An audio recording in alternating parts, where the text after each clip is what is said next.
Hello, everybody, and welcome back to another short video with some tips and tricks about Apple Music and Marvis Pro. Today, I'm going to move on to a little trick that I actually learned in the Marvis subreddit. I've got a link to that below. There's a lot of great information that's shared back and forth on there. It's where I've learned a lot of what I've been able to show through these videos. But sometimes you want a combination of either the artwork and lyrics, or maybe you're like me and you want to do things in both Marvis Pro as well as Apple Music, but um, you don't want to switch back and forth between the two apps. So the nice thing is that the iPad has multitasking, and both apps are completely compatible with that. And so what you can do is actually open them up side by side.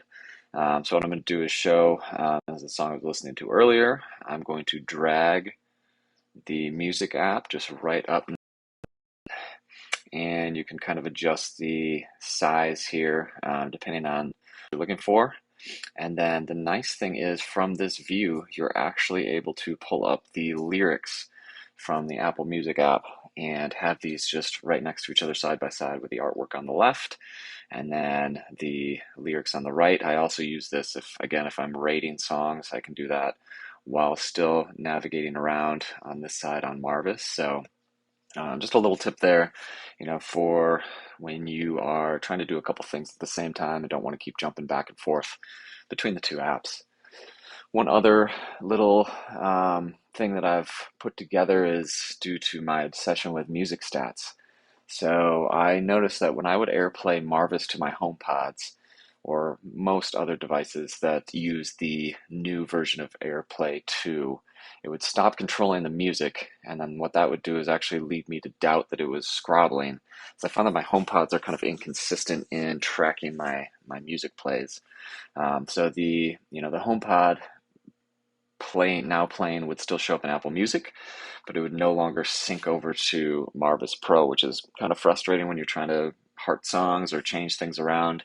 Um, what I did find out though is that if I set up a shortcut to AirPlay, everything runs perfectly as it should. So I'll actually show you how I set mine up right here. And we're going to open up the Shortcuts app. And from here, it's as easy as just clicking on a plus right there. We are just going to type in the word playback and use the change playback destination right there. It'll say set playback destination to, it says iPad right now.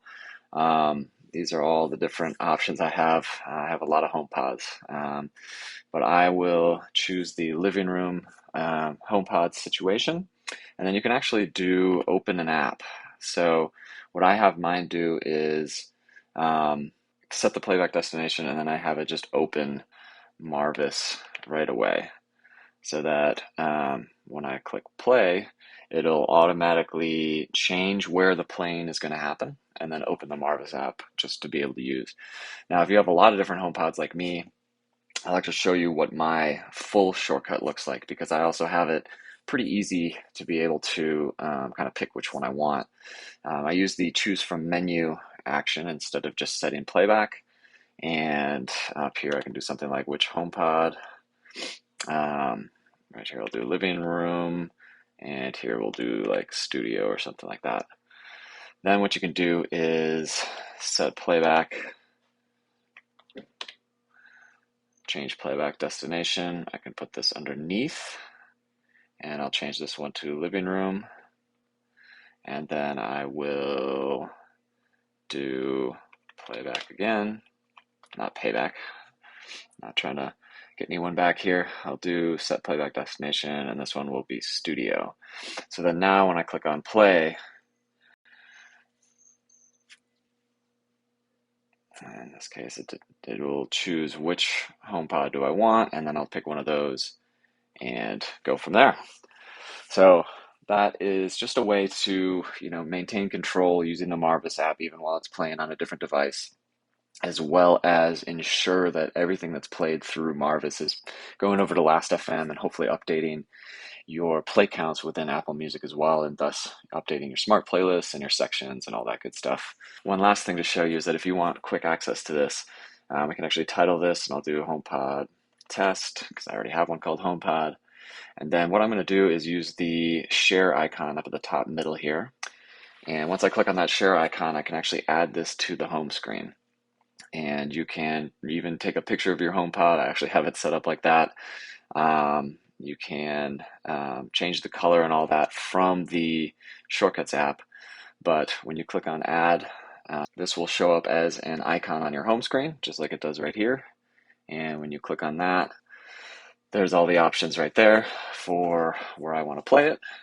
Let's just say we'll do master bedroom. Pulls it right up. And now I know that this is going to do what I want it to. So a couple little tips there.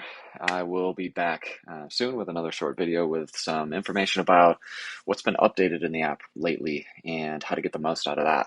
So stay tuned for that and hope you have a good rest of your week.